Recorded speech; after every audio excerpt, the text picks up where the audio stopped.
Iyi ni Rugigana Kiyonga official mukomeje gukurikira. Amahoro y'Imana kuri mwe mwese abakomeza kudukurikira, mudutera inkunga, mukora subscribe, comment, like na share, bituma dukomeza kugira imbaraga zo gusoma iyi migani itakiboneka henshi, bityo abakunda Ikinyarwanda mu myandiko, mu buryohe bwabyo, mu mivugo n'ibitekerezo bakagubwa neza. Uyu munsi rero nje kubagezaho umwandiko w'impyisi n'Imana. Reka ntangire mwiyumvire.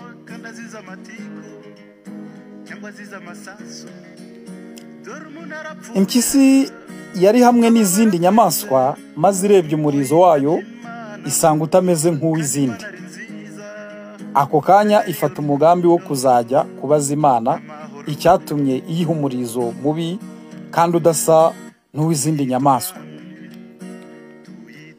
Iryo joro ntiyasinzira, bucya yageze ku Mana irayibwira iti, Nyagasani, ntiwambwira impamvu yatumye umpa umurizo utameze nk'iyindi? Ese wabitewe n'iki? Imana irayisubiza iti, nyamara ndasanga naraguhaye umurizo ugukwiriye. Ariko rero ubwo utawishimiye ukaba ushaka urutaho, ndabanza ngo icyo ukora, maze nugaruka wagishoboye ngo uhindurire umurizo ngo uwo wifuza. Impyisi iremera, maze Imana ishaka igisembe cy'intama, iragifata ikizirika ku gahanga k'iyo mpyisi. Iti, ngaho genda, ntukore kuri iki gisembe, uze kukinzanira nimugoroba. Impyisi iragenda, impumuro y'icyo gisembe iyitera ipfa.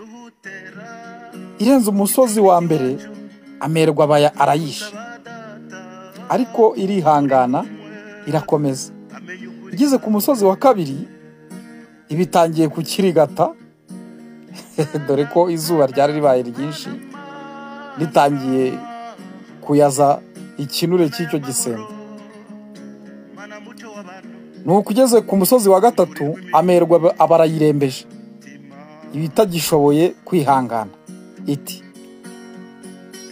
hoshi izina ry'ubupyisi rirakamama. Ndakuriye ikizawa rwose, umurizo nushaka ururizo ki urubwa ruruta ububwa. Ako kanya cya gisembe ikimira bunguri. Nimugoroba igaruka ku Mana, isoni zayishe birumvikana, yabuze uko yifata.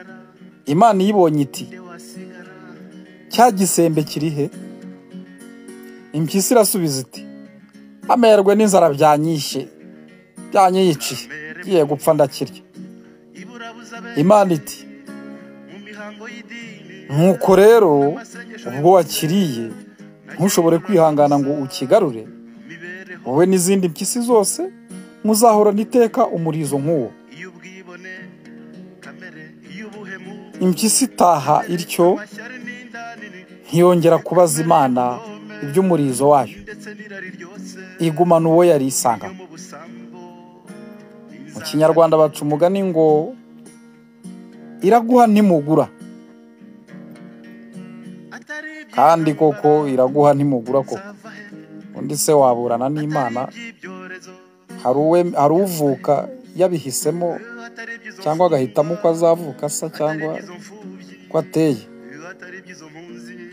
Mbifurije amahoro nk'uko nanjye nyifuza. Muhora n'Imana.